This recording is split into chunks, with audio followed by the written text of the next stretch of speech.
So let's actually go ahead and get started. I know folks are still coming in and probably will be for the next few minutes, but we have a lot of stuff to get through, and then we really want to have a lot of time for the juicier conversations and discussions with you all. So we're gonna just jump right into it. So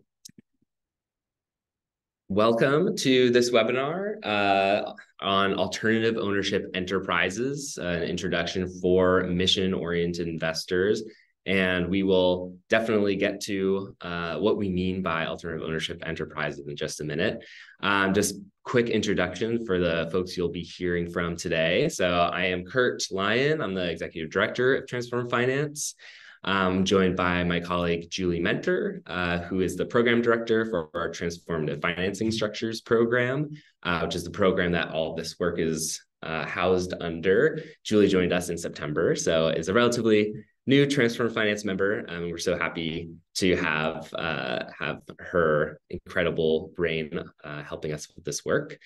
And we're so honored to be joined by Margot Kane, who's been a longtime friend and supporter and thought partner of Transform Finance around all sorts of deep impact investment. Margot is at Spring Point Partners, and we'll share a little bit about her work and how she comes to the space of alternative ownership when we go to her portion in just a few minutes.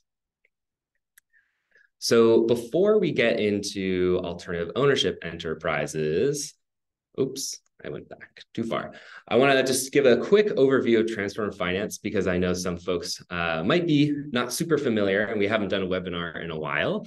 So you might know us from many different areas of work that we've done in the past. We've worked on racial justice frameworks, job quality standards and practices for investors, supporting communities and engaging with finance, working on place-based participatory investment models that have communities deploying capital with community input and decision-making. And across all of these areas that we've worked on, we have really seen ownership as a fundamental element to all forms of impact. So who calls the shots in investment? Who benefits from investment? Those are really critical questions for all of the work that we've done. And we really saw this as central to the three principles that Transform Finance is founded upon, which is non-extractiveness, community engagement and governance whenever possible, and the fair balance of risk and returns between all stakeholders. So ownership and kind of who has the power to make decisions and who gets economic benefit from economic activity is very central to all of those three questions that we continually ask. So we started to look at how this shows up in the enterprise context. So for business models and business in the social enterprise space, or just business even in the economy at large, how are enterprises owned? What are the different models out there that are shifting ownership in different ways, and what are their goals?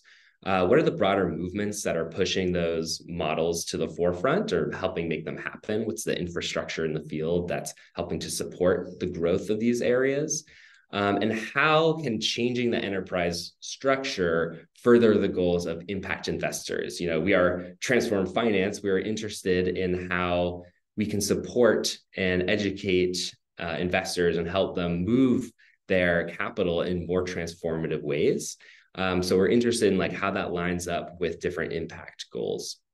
Some of you may remember our work on employee ownership conversions a few years back. We had a report and a whole body of work on developing a fund model for an ESOP, employee stock ownership program conversions using a private equity fund model with impact guardrails. So we've been in this ownership space talking about enterprises for a while, but are really looking at this entire range of options is very central to our work. So without further ado, let's define alternative ownership enterprises, which is the name of this webinar and the name of our report, which just came out a few weeks ago. And we're going to be diving into a lot of the topics in that report. So alternative ownership enterprises are firms that significantly shift economic value and decision-making power towards the non-investor stakeholders they impact. That could be workers, producers, consumers, community members, or even a non-financial purpose. This might sound technical, but really we're talking about businesses that structurally put people and purpose first. And what that looks like is opportunities for empowerment and wealth building for working people, folks who have not had access to ownership opportunities, especially communities of color. And so this is actually like a really fundamentally different way of thinking about business and how business can be a part of an impact ecosystem. And we are really interested and excited about these different enterprise models that we'll get into because they really challenge the way the economic system consolidates wealth and power among investors. So in the current financial system, we have investors call the shots. They use the governance that they do have to acquire more capital for themselves. And we believe that this is at the root of so many, if not all, of the problems that we see in the world today, from wealth inequality to climate change, to racial injustice, to the way technology is used and the impact of technology. Alternative ownership enterprises are really providing a new path.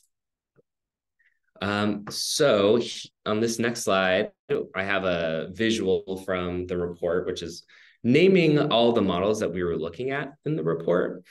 And without going into all of them in detail now, Julie later will go through some of the kind of high level things that we want you to walk away with.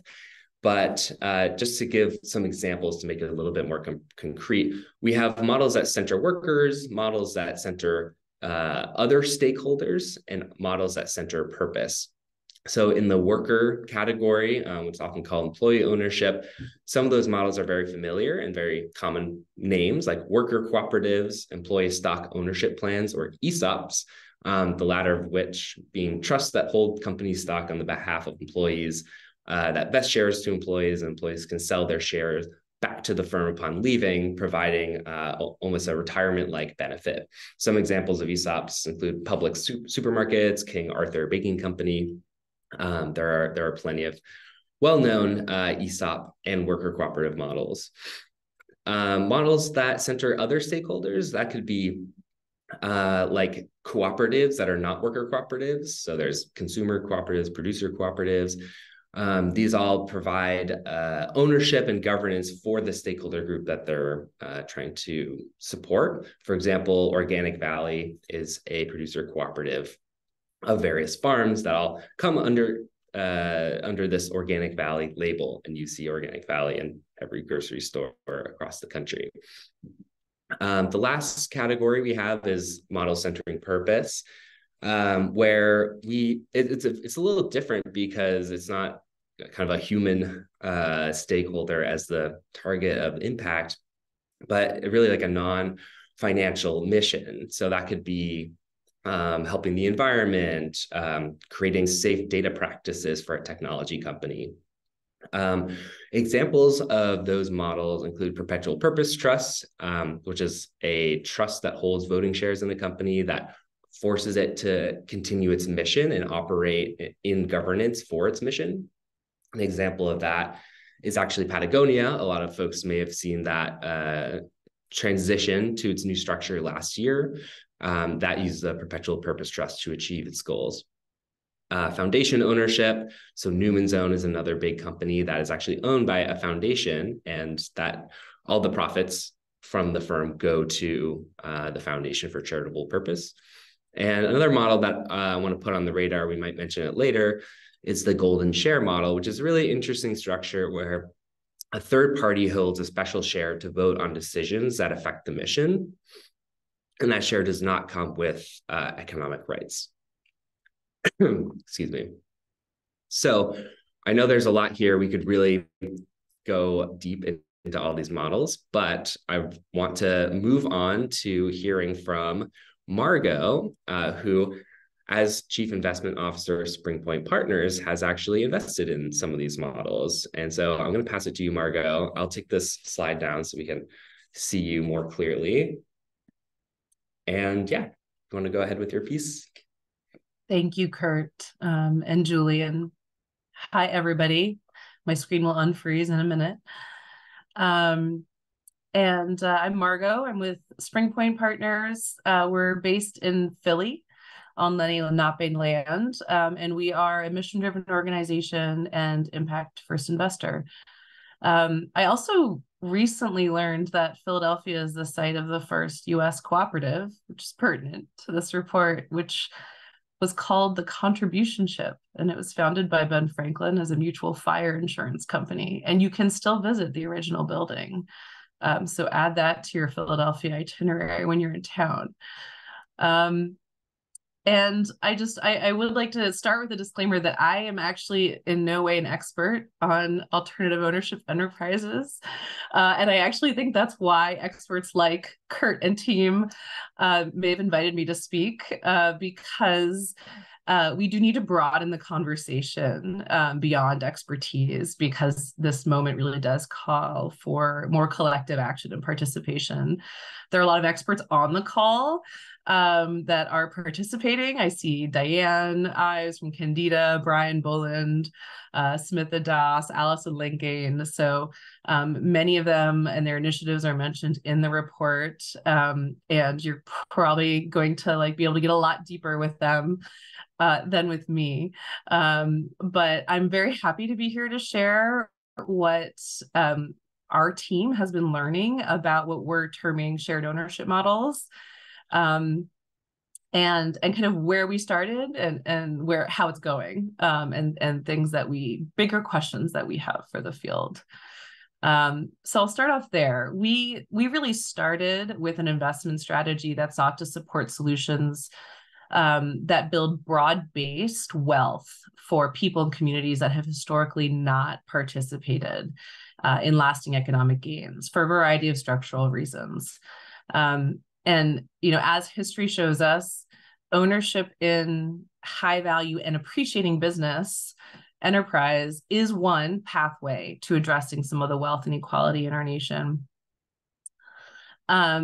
In fact, I think, for those of us who have been working in the impact investing space for many years, our ability to engage in impact investing is as a result of the wealth and resources that were generated through concentrated private sector ownership. So we know that it actually does work as a pathway to wealth. And wealth in turn generates independence and power, the power to choose an impact investment strategy, and obviously more importantly, kind of more the critical elements of well-being and self-determination. And so for a broader base of people, we would have better outcomes societally.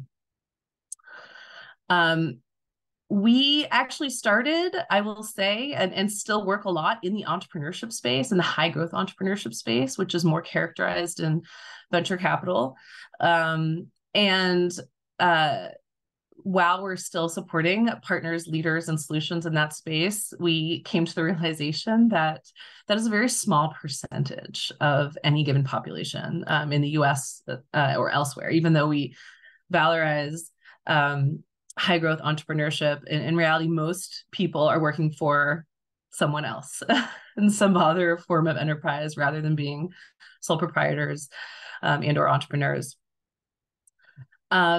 And so that really led us into the shared ownership space, where our enterprises able to more intentionally share wealth building and ownership opportunities with a broader base of employees and households, communities, and partners in the US.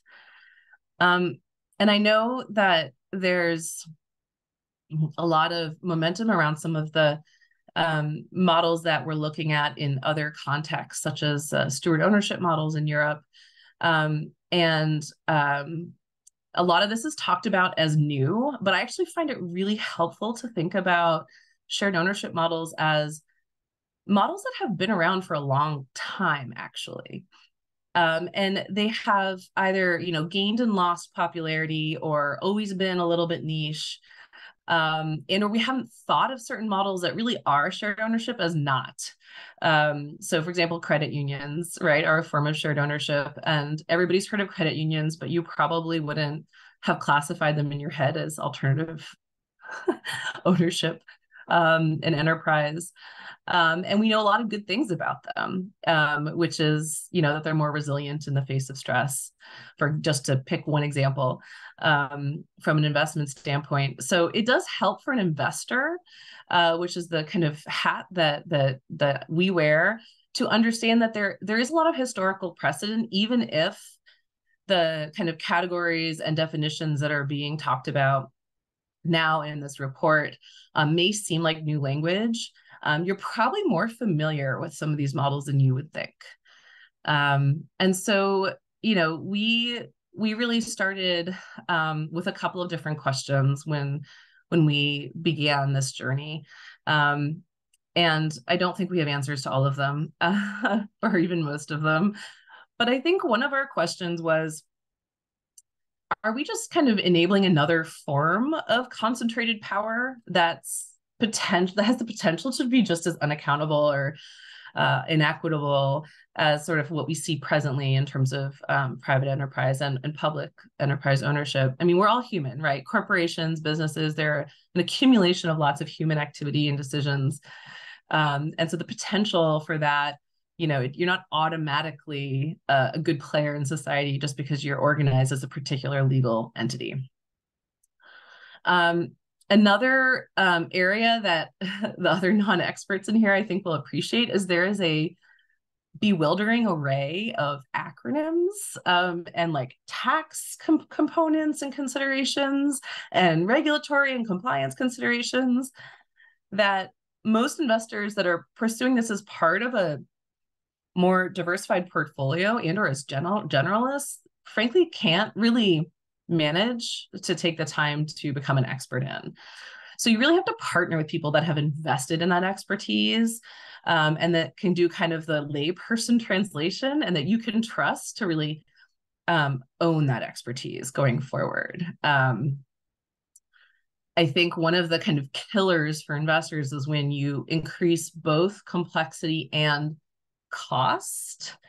And I think that's kind of one of the dynamics that we worry about in this space in terms of the transactions themselves. Like, is that what's happening? Or is there sort of this perceived issue around complexity and increased cost because people lack familiarity and awareness and the tools that they need? The other kind of challenges and questions we were wondering, like, where's the real demand here? It's a surprisingly difficult demand market to take the pulse of. A lot of privately and closely held businesses aren't like trumpeting their interest to sell their business, whether to their employees or elsewhere. Understandably, fund managers deploying strategies in this space also can't openly disclose their pipeline for similar reasons. So you're kind of guessing. And we don't have a ton of reps as sort of the investment universe to be like, okay, well, generally the annual transaction volume for these types of transitions looks like X. And I think that ends up causing some challenges, especially for fund managers, both in terms of the type of investment capital they can access, but also more critically in terms of the scale at which they're operating, which influences, the nature of the transactions they can do. So I think that's still something that, the sector is still figuring out ways to talk about. For us, just at Spring Point, the biggest, as a mission-driven investor, the biggest question that we bring to the space is ownership for whom, right? And you can be an employee-owned company because we invest in a lot of venture. That whole sector operates in early days on stock options, right? Those are employee-owned businesses, and we're really interested here in talking about employee ownership for workers and communities that don't have great access historically to wealth building opportunities. So we're really looking at businesses that are engineering, and investors are engineering those transitions for that kind of worker and community base. And I'll just close with some of the stuff that we've learned so far in our very 3-year journey here. I think one of the things that I've really appreciated amongst our partners that we've invested in so far, and what I would encourage everybody to really prioritize is collaboration and transparency. This is such a relatively small kind of piece of economic activity and investment activity in the country. We need to do a lot together to scale the opportunities and to kind of collectively understand the barriers, inclusive of the policy barriers, which I'm really excited to see kind of more collective action and collaboration around that. And we know a number of the fund managers that we invest in refer deals to each other. It's like, oh, I think this will work better for your model versus mine. They're sharing intelligence. Isolation and competition would be self-defeating at this point. So we really prioritize partners that educate us and collaborate with their peers and others in the sector. I think investors, similarly engaging in this sector, should, kind of be cognizant as we are learning that capital alone is not sufficient. I know it was one of the real kind of call outs in the report, and it absolutely is a barrier. But we do need more incentives, and incentives tend to stem from policy. We also need more awareness at critical transition points for business owners in terms of fomenting some of that demand. And neither one of those things is a capital problem. So think about kind of multi-pronged strategies. The final piece is we need support for companies that are going through these transitions, and for workers, for example, and partners and communities that haven't been a part of these kinds of models before. Nobody just wakes up one day understanding open book management. So there's a lot of field building organizations out there that do this work that need the support to provide that technical assistance and capacity building. And then, I think the final piece is really around lessening this perceived risk gap. And I think when I think about what's stopping capital from coming into this space, and I think there's usually perceived risk and actual risk. Both of these things are true in any given sector. But I think here, perhaps perceived risk is much higher than actual risk. And actual risk is potentially poorly defined as well. And I think that reports like the one that you guys have come out with really help on the investor education and understanding, and get them to like narrow down on where do the real leverage points lie? Where are the real points of potential risk here, both financially, but more importantly, from an impact and governance perspective? What kind of questions should I be asking around governance? And how should I be assessing kind of the company readiness or the fund manager readiness to assist these companies through these kinds of transitions? And I think that that's very doable. And this is a start where we can talk about it in a more collective way and avoid kind of fighting over individual models and their pluses or minuses. I think we need all of them, right? I was at a table the other day at a workshop that the Pre-Distribution Initiative and Ford and Rockefeller Foundation hosted on shared ownership. And we had a leader from the sector who's an avowed anti-capitalist, and we had KKR, right? And that's what we're going to need to make this any kind of meaningful part of the economy. We need these like multiplicity of models and the understanding that no one size fits all. No one perspective is always going to be right. And I really appreciate this kind of model agnostic framing.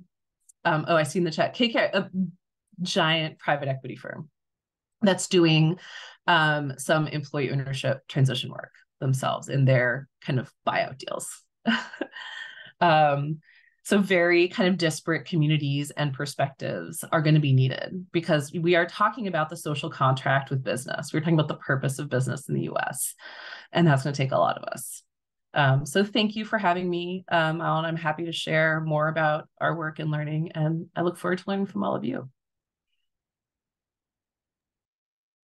Thanks so much, Margot. Really appreciate it. And really appreciate you sharing both kind of the the positives and also some of the challenges of the space. I saw some folks really kind of echo the perceived risk versus the actual risk component of this, and that's definitely part of this work that we're launching, is how do we reduce the perceived risk by making all of these structures and all of this space more familiar. As a relative newcomer to this space, the acronyms are definitely it's real. It's real.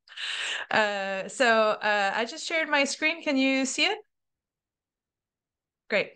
So I'm going to spend a few minutes really kind of essentially diving in to alternative ownership enterprises, kind of the next level of detail, like what is this? What do we mean? What are they? How do we compare them? And kind of why we're excited, like why we think there's huge potential here in these alternative corporate forms.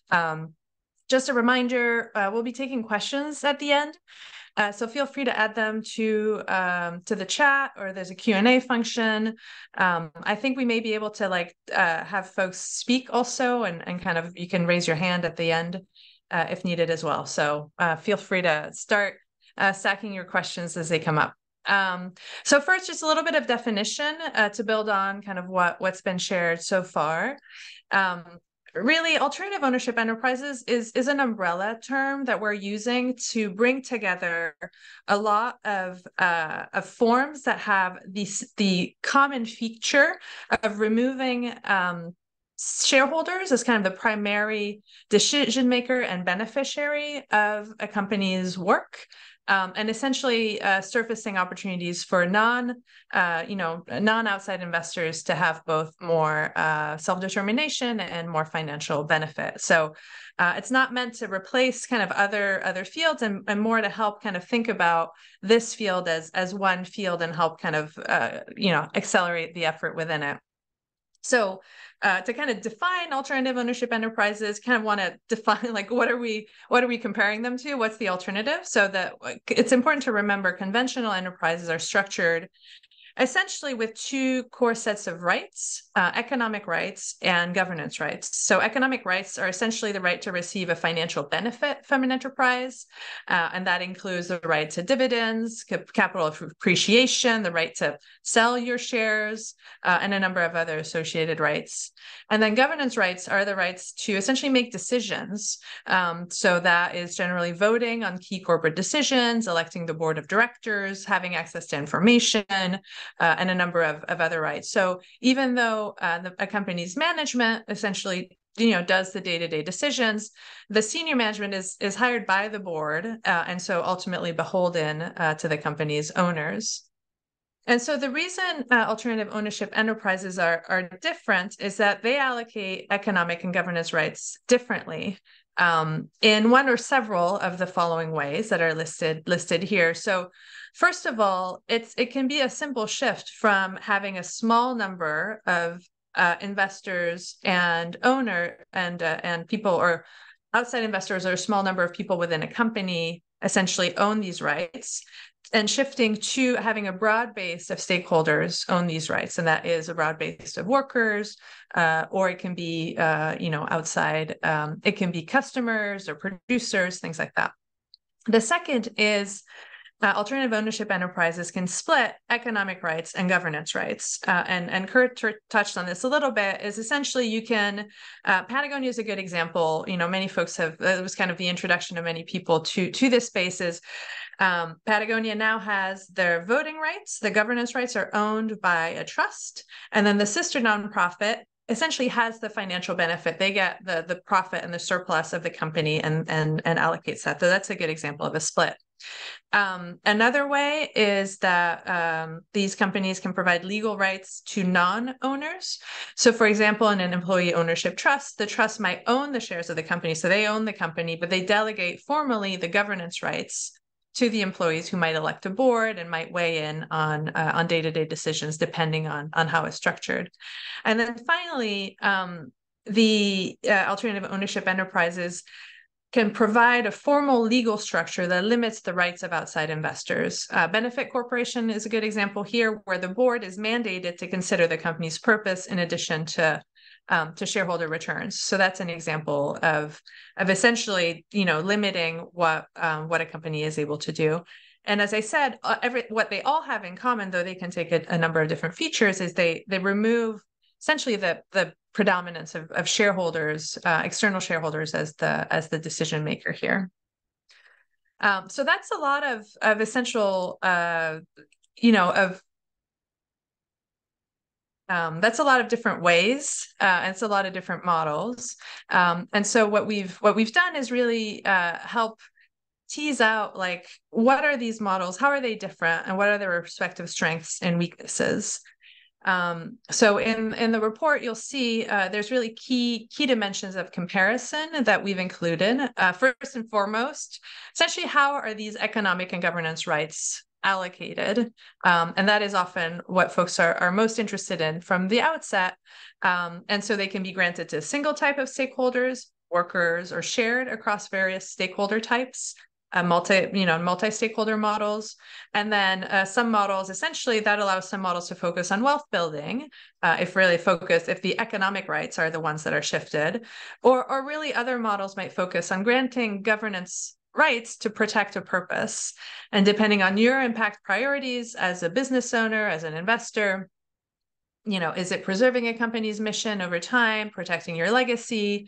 Is it ensuring there's no mission drift? Or is it building wealth for workers or a particular constituency? Different models will be more relevant. The next dimension of comparison is this question of mission lock or asset lock. Some models have a mission preservation lock that prevents the company from straying from its purpose, that's can be legally enforced.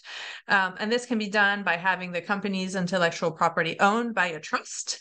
So no one else can access it. It's owned by, kind of a third party, essentially, that's their job is to protect that. Or you can have an external steward control a golden share, which can prevent the sale of a company, for example.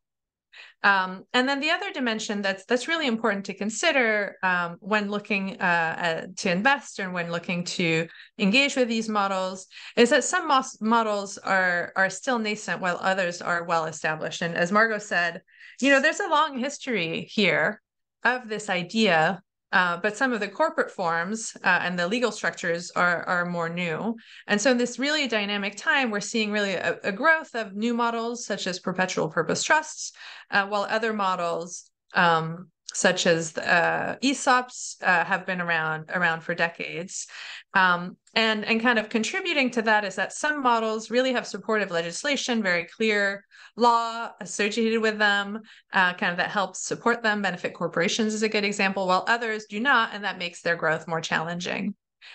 So in summary, each model has benefits and drawbacks, and it's really about starting from the priorities that you have and what you care most about to find the model that best suits your needs. And we really hope this report helps folks identify those. And just to share, I will not, and we're going to share this just example of what's in the report. Rest assured, I'm not going to actually walk you through this slide. I'm a former management consultant, so I could if I wanted to, but I will spare all of us collectively. But just to give you a sense of essentially this is just pulled from the report and a way to really be able to see like, oh, here's the model and here's kind of what it's good for. And here's how, kind of across key dimensions of who benefits, is there a mission lock? So the way to use this is to say like, oh, I'm not sure, I want to better understand EOTs and ESOPs. You could just look at these two lines to get a sense of how they compare.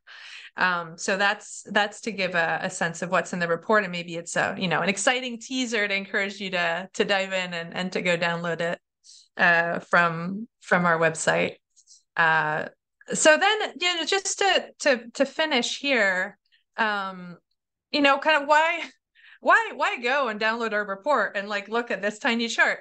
And I really want to encourage everyone to think about the underlying structure of the company, this thing that we like kind of is in the background often we don't even think about, because it can really magnify your impact in really like key ways. It's kind of amazing. You're like one structure, in addition to like what you're investing in, thinking about these structures like gives you these 4 other dimensions of impact potentially. So it's like 2 for 1. So the area that most folks come to first, and this is kind of, Margot, part of what you had shared, how you came to this, was really alternative ownership enterprise can help share wealth more equitably. And we know this is critical because inequality has been steadily growing in the United States. Upper income households hold close to 80% of the country's wealth. And in contrast, employee-centric alternative ownership models can really reduce this wealth gap. So just to give you a couple examples, ESOP participants have access to 2 to 12 times more retirement savings than their peers in companies without an ESOP. Workers in cooperatives receive a median wage boost of $2 per hour and a median annual patronage payout of $2,300. And that's in contrast to like half of Americans not having $400 to pay for an emergency. So that is can be like a considerable difference in terms of people's quality of life and financial stability. And then in addition, I think one thing that we're particularly excited about is that these models can also help reduce gender and racial wealth gaps, which is a really important strategy for equitable wealth building. So the second aspect, and these, are things that folks might not be as aware of, is that alternative ownership enterprises can also help create a more resilient economy. Individually, as companies, alternative ownership enterprises, in many studies, outperform their peers. ESOPs and worker cooperatives perform better in terms of productivity, profitability. They're more resilient. And Margot, you made that point around credit unions and their resilience. Kind of at the height of the COVID-19 pandemic, ESOPs and worker cooperatives retained more staff, maintained higher pay, provided more PPP. Like it was just really a really important contributor to people being able to weather this challenging time.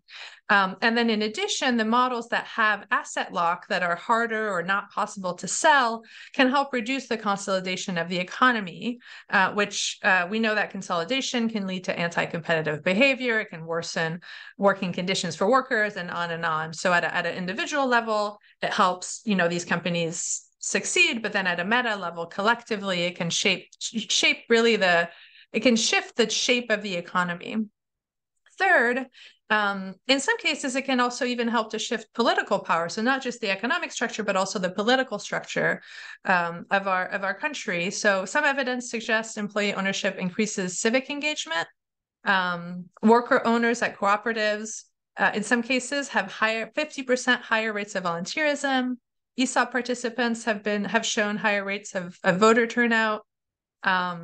And then at an aggregate level, democratic workplaces can really be a place to educate workers and other stakeholders about kind of the broader movement that alternative ownership enterprises sit within, and can really forge intentional networks, movements that can advocate for themselves in the social and political spheres and help shift the political system. So what we're excited about is essentially these models that are individually structured differently coming together as a network to shift, kind of to punch above their weight. And then finally, and I think this is most important for if you're an impact investor, you should really care, because these structures can strengthen essentially any other impact goal.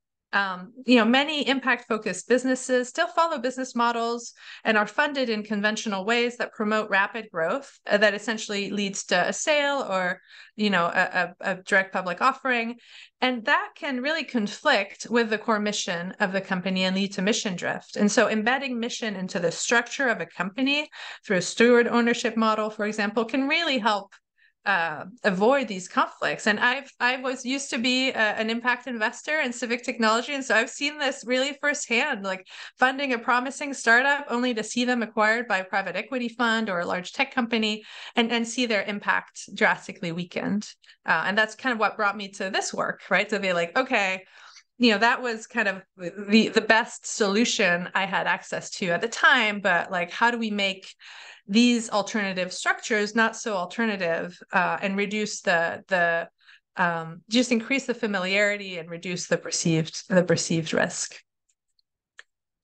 And why now? This is a great time. I'm so excited. There's over 100 people in this webinar, and really tons of people interested in this work. And it's a great time. Like, for those who've been doing this work for a long time, we're glad to, have all of you in this journey, and to participate with you all. And, anyone who's new, kind of welcome, great timing. One of the trends that's driving the surge in interest in alternative ownership enterprises, essentially this mega trend that some folks have called the silver tsunami, which is an expected massive, unprecedented shift in assets from baby boomers to younger generations. From a business perspective, an estimated 2.3 million businesses that employ about 24 million people are owned by baby boomers, and those businesses will have to change hands. And so this generational shift in asset ownership is really an incredible opportunity to convert businesses from whatever structures they're in now to these more impactful structures. In addition, AOEs have really captured interest and attention from a range of major actors. I mentioned Patagonia earlier. That was a big moment of people becoming more aware of this models. I suspect the recent saga with OpenAI, the maker of ChatGPT, I'm sure you've been, a number of you have been following, because they're owned by a nonprofit, will likely do the same in terms of like, wow, there's different ways that one could own a company and manage a company.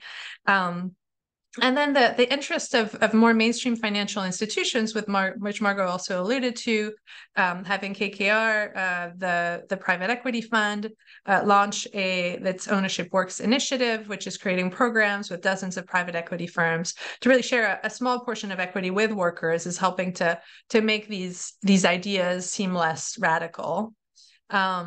And then finally, it's even like, there's even bipartisan support, in particular for employee ownership. We're seeing momentum there. There's bipartisan support for the Employee Equity Investment Act, which would leverage essentially the existing legislation around small business program to provide loan guarantees to convert businesses to ESOPs and worker cooperatives. So, in short, we really stand at an inflection point, and it's critical to work together to leverage this moment for maximum impact, because there's a real risk otherwise that we'll only make marginal improvements. Like with all of this energy, we want to make sure that we're pushing to really the true transformation, and that's what we're most interested in, and what we hope to partner with all of you on. So just before going to Q&A, I'll just touch on this briefly. This is what we're up to next. Essentially, a lot more is coming.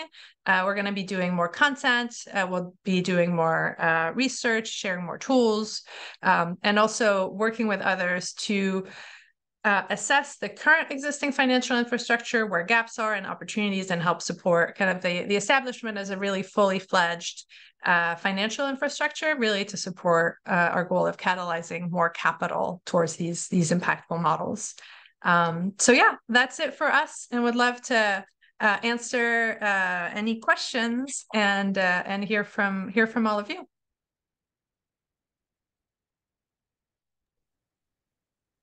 Yeah, I'm going to jump in here because there have been so many questions in the chat. It's hard to go through all of them. Keep them coming. I wish we had all the time in the world to answer all of these. Just a quick question. Diane Ives asked if our report and our work covers real estate models where there's alternative ownership. This is a really big area of interest for us and so many folks in the field. This report was really just focusing on enterprise models, because otherwise it would be a little bit too broad to really focus in on these particular topics. But we Transform Finance are very interested in those models as well. We've done some work on participatory investment, some of which include those shared ownership real estate models, and are planning to do some more work in that area in 2024. But there's a lot of overlap between the enterprise space, particularly in terms of the investors interested, the impact angles, and the power building that each of those areas have.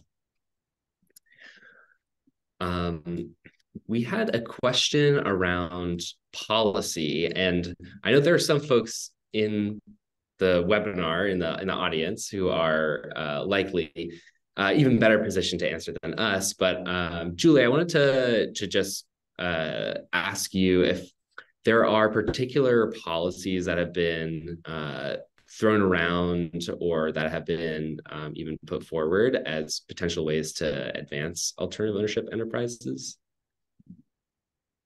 Yeah, I feel like, if anyone in the audience wants to raise their hand and answer the question, our expertise is really on the more on the corporate side, on the investor side, and not on the policy side. But as I mentioned, there's the policy right now in Congress, and then there's a number of other efforts happening at more specific levels, looking at, for example, personal loan guarantees that are demanded to access loans that really hinder cooperatives. And so there's, I think at the highest level, really there's kind of two dimensions to think about. One is there are obstacles because shared ownership is less familiar. A lot of the policies that exist today assume a single owner or an external set of owners. And so if you're coming and you're saying, hey, we're a group of workers, we'd like to get a loan, the system is not set up for that. So there's kind of obstacles.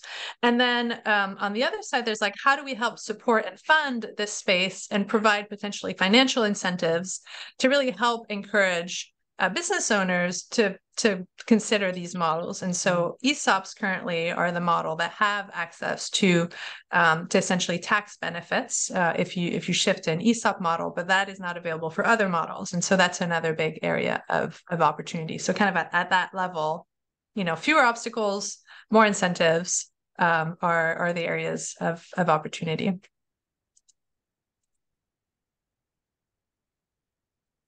I'm seeing a couple questions that are intersecting around the use of alternative enterprises in the global South and in international markets, where of course the context is a little bit different than here in the U.S. But asking, how have these been used? I would love if anyone in the audience has more familiarity with global South or international cooperatives or other alternative ownership enterprises. Please feel free to jump in. You can raise your hand and we can unmute you.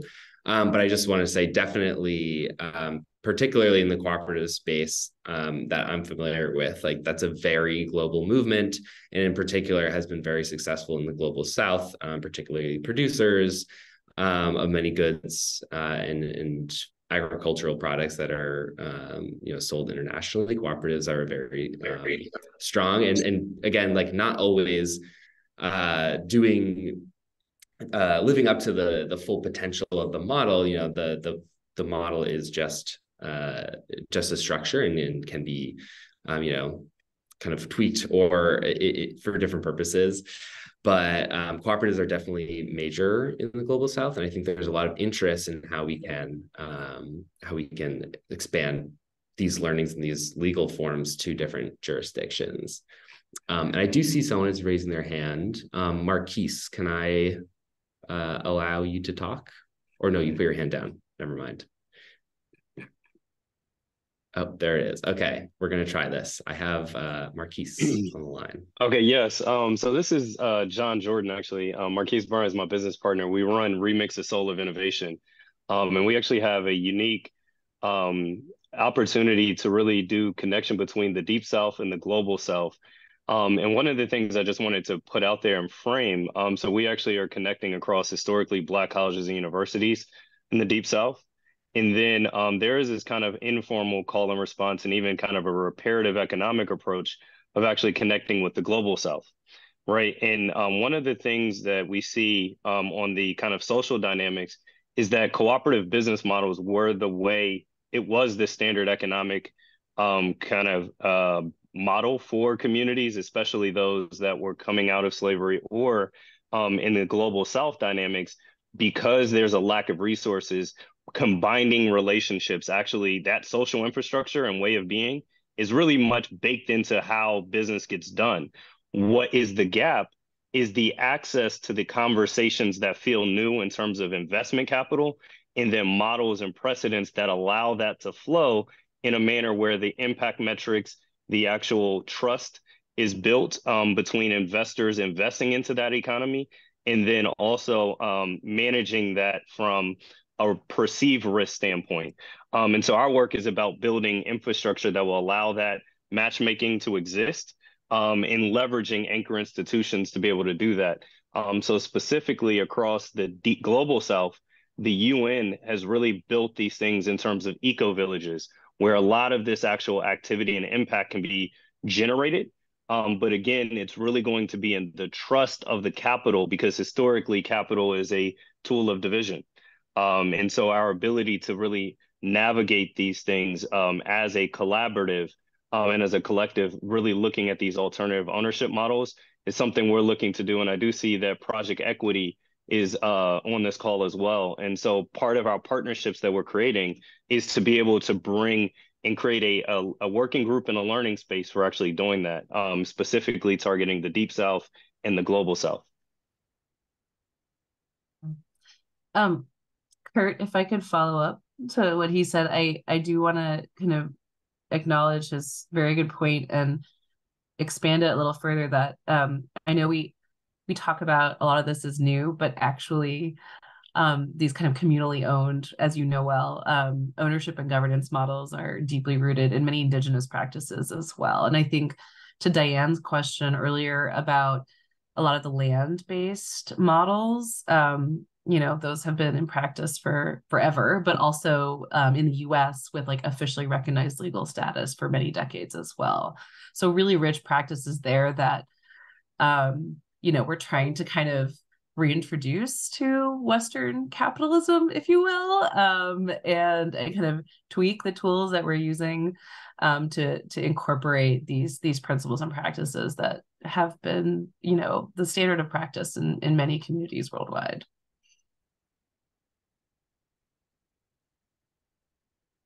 Yeah, thanks, Margot, and thanks, John. Really, really important points.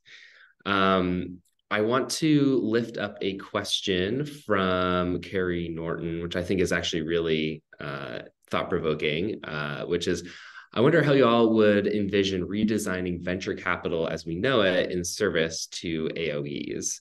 That's kind of the million-dollar question, or maybe even billion-dollar question, where that's really what we're trying to figure out is, we have these enterprise models where we know their impact. We know that there's a deep practice, there's a deep rootedness in so many practitioners who are coming from different backgrounds and building this new form of entrepreneurship and business ownership. But how does the finance line up with that?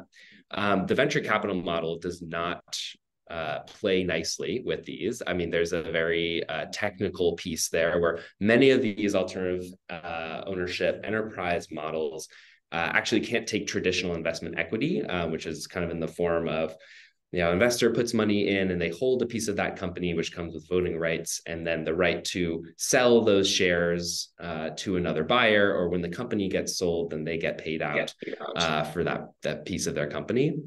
AOEs are designed not to do that for the most part. Some are designed to exist in perpetuity. They don't want to be bought and sold. They don't want to be commodified. Some want that ownership stake to be for other stakeholders, like for workers, for consumers, for the communities that they are serving. That doesn't really work with that venture capital model. So what do we want to do differently? Fundamentally, we need investment terms that are more patient and more creative to work with the enterprise. We like to think about how can you design a financial product not from the perspective of the investor, okay, what are the investors' needs, but what are the enterprise's needs? What's their growth timeline looking like? What are their impact goals? How is financing terms supporting or inhibiting those impact goals? That's a very different framework and approach to designing financial products than venture capital or even just traditional lending, or really any kind of traditional investment. But I think by telling these stories of alternative ownership enterprises and looking at the ways in which investors like Margot and Spring Point Partners have come to the table and figured out how to do financing, which is an area of work that we're going to be putting out some more materials on and holding more conversations on, we can actually see that there are ways of getting this done. You're just not going to have the unicorn growth model. You might have something that's a little bit more slow and steady. And the Zebras Unite movement has been very strong in building a narrative around those alternatives to venture capital. So we owe them a lot of gratitude for some of our framing on that question. And I this is something I've been thinking a lot about. Oh, sorry, go ahead, Margot.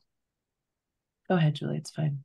Oh, just to add, I think there are ways that aren't necessarily full kind of pure play alternative ownership enterprise models in the startup space, but there are ways to get closer to it. So thinking about the size of an option pool, for example, and who gets access to that option pool can be a super easy way for venture-backed companies to be thinking about introducing some principles of shared wealth.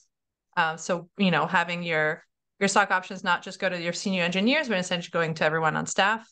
And then I think some of the golden share models, like that can help around mission preservation, can be easy ways that aren't really affecting necessarily the financial payout, but a way to think about how to reduce mission drift. So that model seems like it could fit startups pretty well. But yeah, agree with Kurt. I think more broadly, I think we're looking for, what's the major transformation possible, and that requires, a number of shifts that we're hoping, we get closer to every day. So I don't know if I would focus on changing venture capital, since it is actually a relatively small part of the finance and investment world. And it's actually not representative of the majority of businesses and places where people work and transact and live in communities with. So I think you have actually much larger market and many different types of capital markets to start to incorporate, as Julie said, elements of more equitable ownership and governance models. And they kind of tend to happen at different points, whether that's the founding of a business, the sale of a business, refinancing of a business, and or generational transitions, for example, in family-owned enterprises. So I think, I wouldn't hyper focus on like venture as just like one area, because it is the smallest. It actually has more broad-based ownership than other types of enterprise, and it employs the fewest people relative to kind of the rest of enterprise in the kind of global markets. But the thing I do like reminding everyone about venture is when it started in the kind of 60s and the 70s as a thing, everybody back then thought you had to be insane to invest in venture, right? It was a new asset class. Effectively. And there were no endowments, no pensions, nobody put money in venture other than the government and a few individuals and eventually corporates. So there's no reason that trajectory couldn't also be true in some of these alternative ownership enterprise types and markets.